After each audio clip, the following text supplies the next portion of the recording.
មេឃងងឹតហើយហេតុអីឯងទើបមកដល់ខ្ញុំទើបតែមកពីមន្ទីរពេទ្យយើងមិនចង់ស្ដាប់ហេតុផលឯងទេបើធ្វើមិនបានទេលាឈប់ទៅ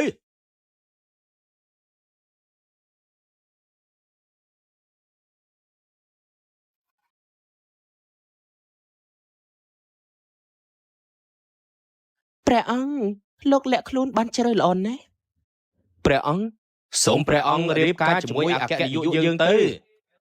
អ្នកនាងជាងតើនេះមិនលឿនពេកទេខ្ញុំសុំពេលបន្តិចបានទេខ្ញុំនឹងគិតពីរឿងនេះត្រូវហៅខ្ញុំអ៊ីហានអាឡូថាម៉េចម៉ាក់ខ្ញុំនៅក្នុងមន្ទីរពេទ្យទេខ្ញុំសុំទោសផងខ្ញុំមានរឿងជាបន្ទាន់ខ្ញុំសុំទៅមុនហើយអ្នកគ្រូពេទ្យម៉ាក់ខ្ញុំយ៉ាងម៉េចហើយពួកយើងព្យាយាមអស់ពីសមត្ថភាពហើយគាត់នឹងមិនអាចដឹងខ្លួនវិញទេមើលបើគាត់